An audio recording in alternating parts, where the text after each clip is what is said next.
नमस्कार, मैं हूं कंचना झा। आप देख रहे हैं हिमालय टीवी यूट्यूब चैनल। आज मैं कार्यक्रम की शुरुआत नेपाल में जो अभी आंदोलन को लेकर के चर्चाएं हो रही हैं उस पे करने जा रही हूं। एक और काला दिन नेपाल के इतिहास में लिख दिया गया। चैत 15 गते प्रदर्शनकारियों द्वारा जो अराजकता मचाई गई उसे देखकर हर कोई स्तब्ध था। ये मैं चैत 15 गते की बात कर रही हूँ, जो कि काठमांडू के 3 कोने में किया गया था। किसी ने नहीं सोचा था कि चैत 15 गते का दिन इतना निशब्द और स्तब्ध बनाने वाला होगा, क्योंकि इस आंदोलन की चर्चा महीनों से हो रही थी।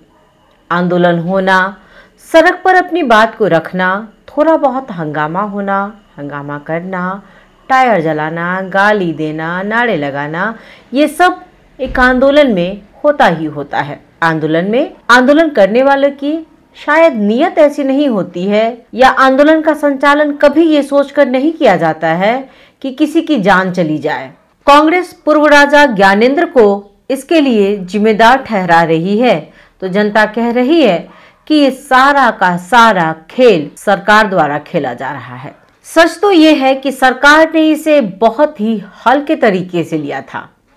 सरकार को तैयारी करनी चाहिए थी, उसने कोई तैयारी नहीं की। अगर ऐसा कुछ हुआ तो हम क्या करेंगे? अगर कुछ हिंसात्मक घटना घट जाती है तो हमारी नीतियां क्या होंगी? टायर जलाए जाते हैं तो सोचना तो बनता है ना कि कहीं अगर आग लग जाएगी तो फंसे हुए लोगों को हम कैसे बचाएंगे, क्योंकि आंदोलन में टायर जलाए जाते हैं। इस तरह की घटना घट सकती है, लेकिन सरकार के दिमाग में ये बात बिल्कुल नहीं आई। एक बात तो माननी होगी सरकार को कि आंदोलन में जो कोई भी सहभागी थे वो आपकी जनता है, जिसने आपको प्रधानमंत्री बनाया है। आज आपके पक्ष में नहीं होकर भी वह जनता आपकी ही है, उसकी सुरक्षा की जिम्मेवारी आपकी है। जिन 2 लोगों की जान गई, क्या उन्हें वापस लाया जा सकेगा? आप चाहे किसी को जिम्मेदार माने इस आंदोलन के लिए, जो चला गया उसकी भरपाई कोई नहीं कर सकता है। सरकार का ध्यान इन बातों की ओर था ही नहीं। लोग तो यहाँ तक कह रहे हैं कि इस सरकार के पास कोई दूरदृष्टि नहीं है, ना ही कोई तैयारी। वो केवल और केवल बात हाँकना जानती है। ऐसा नहीं था कि सरकार को आंदोलन में क्या हो सकता है इसकी जानकारी नहीं होगी, लेकिन वो चुपचाप तमाशा देख रही थी। और वो तब तक हरकत में नहीं आई जब तक कि लाशें नहीं गिरी।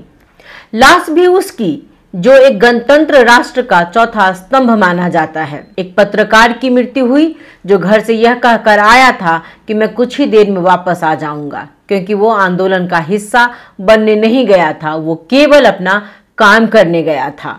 रूह कांप जाती है जब सोचती हूँ कि कितना चीखा चिल्लाया होगा, कितनी आवाजें दी होंगी उसने अपने बचाव के लिए, लेकिन बचाने के लिए ना तो वहां पुलिस पहुंची, ना वहां कोई और पहुंच सका। तो ऐसे में यही कहा जा सकता है कि सरकार ने केवल बंदूक तानकर गोली चलाने के लिए अपनी पुलिस को तैनात किया था। दूसरा था सविन, जिसकी मृत्यु आंदोलन जब हिंसात्मक हो गया तब हुई। 29 वर्षीय सविन न जाने कैसे फंस गया। वो तो उसमें भाग लेने आया भी नहीं था। सुमो चलाता था, घर का सारा खर्च वही चलाता था, घर की सारी जिम्मेदारी उसी पर थी। एक घर का कमाने वाला वही मात्र था, तो उसके चले जाने के बाद इसकी जिम्मेदारी कौन लेगा? सरकार या आंदोलनकारी? उसके घर वाले को तसल्ली कौन देगा? उसके परिवार को कौन चलाएगा? बच्चे कैसे पढ़ेंगे? इस बात की किसी को कोई चिंता नहीं है। चैत 15 गते को गणतंत्रवादियों और राजतंत्र के पक्षधरों द्वारा प्रदर्शन की तैयारी बहुत दिनों से चल रही थी। इस तैयारी को लेकर बार बार कहा जा रहा था। राजतंत्र को वापस लाने के लिए जो समूह प्रदर्शन के लिए उतरने वाली थी वो बार बार कह रही थी, उसने चेताया भी था कि यह आर पार की लड़ाई होगी। इसी तरह गणतंत्रवादियों द्वारा भी कहा जा रहा था कि हम 1 लाख लोगों को उतारने वाले हैं। तो फिर आपने तैयारी क्यों नहीं की? सरकार चुपचाप तमाशा देखने को तैयार थी। आप 1 लाख को कैसे मैनेज करेंगे अगर हिंसा भड़की तो इसकी कोई तैयारी नहीं होनी चाहिए थी? क्या सरकार से ये सवाल नहीं किया जाना चाहिए था? क्या संसद में आवाज नहीं उठनी चाहिए कि जब मालूम था कि आंदोलन होना ही है तो तैयारी क्यों नहीं की गई थी? केवल पुलिस परिचालन करना आपकी जिम्मेदारी नहीं है। सरकार से ज्यादा तो आम आदमी को चिंता थी चैत 15 को लेकर कि चैत 15 गते को क्या होने वाला है। लोग ये देखना चाह रहे थे कि सरकार क्या कदम उठाती है, लेकिन सरकार अपने दंभ में डूबी हुई थी। प्रधानमंत्री ओली को हमेशा से इस बात का दंभ रहा है कि उनके रहते कुछ गलत नहीं होने वाला है। ओली जो चाहेंगे वही होगा। लेकिन आम नागरिक की बात करें तो चैत 15 गते को जो कुछ भी काठमांडू के 3 कोने में हुआ उससे हर कोई दुखी है। सच कहें तो सभी स्तब्ध हैं, निराशा है सब में।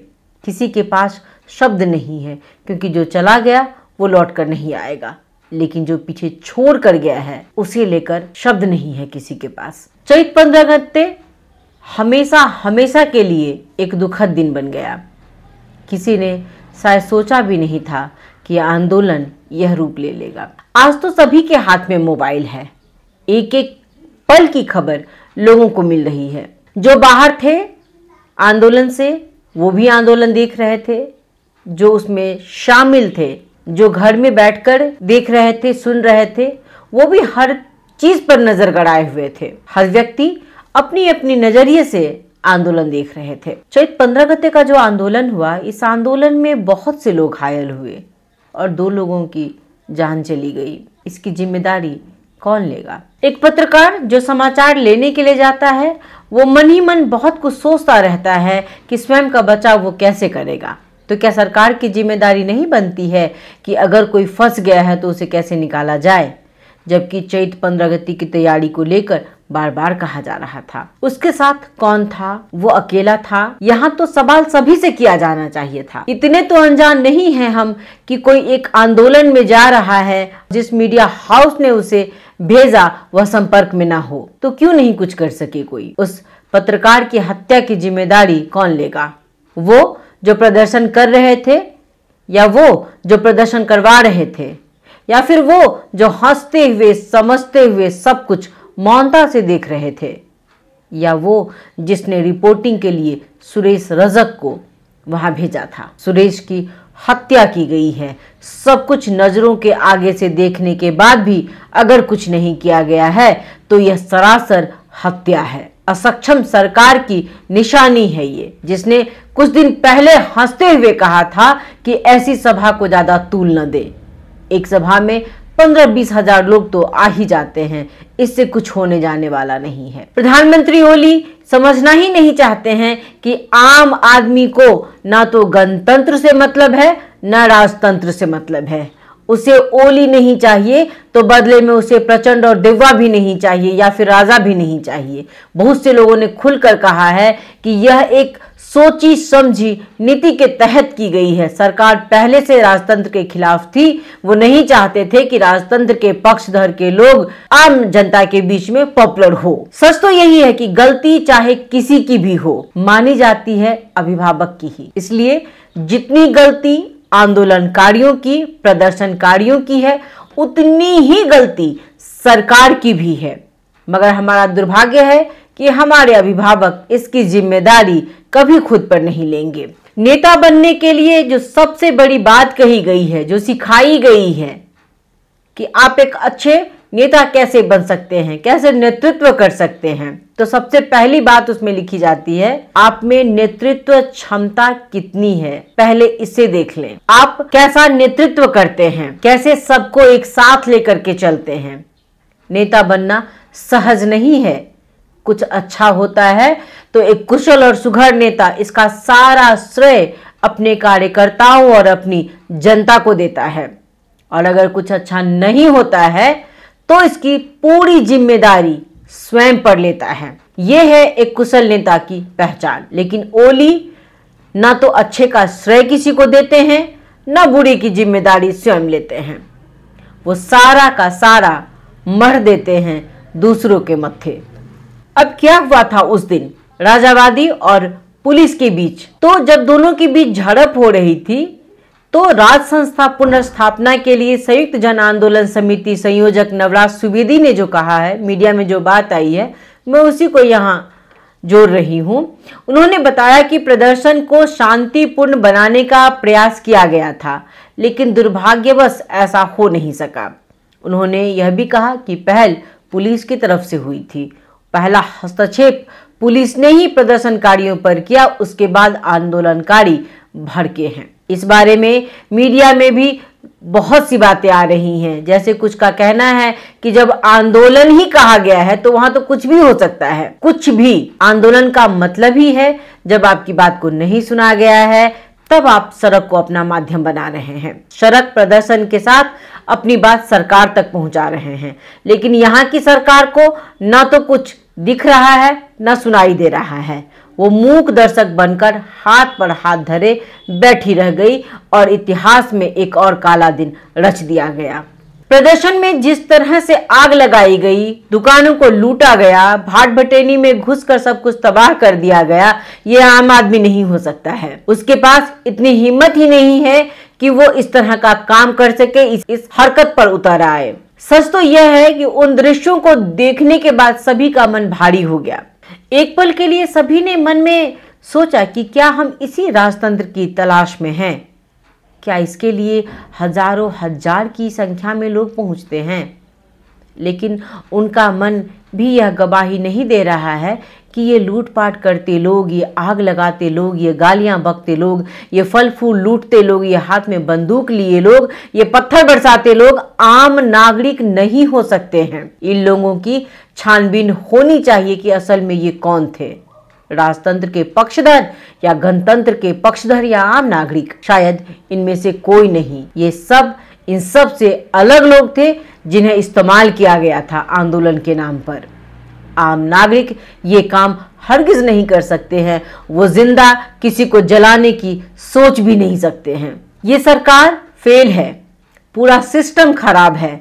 ये पार्टी और नेता केवल और केवल अपने बारे में सोचते हैं। इन्हें जनता की, आम नागरिकों की कोई परवाह नहीं है।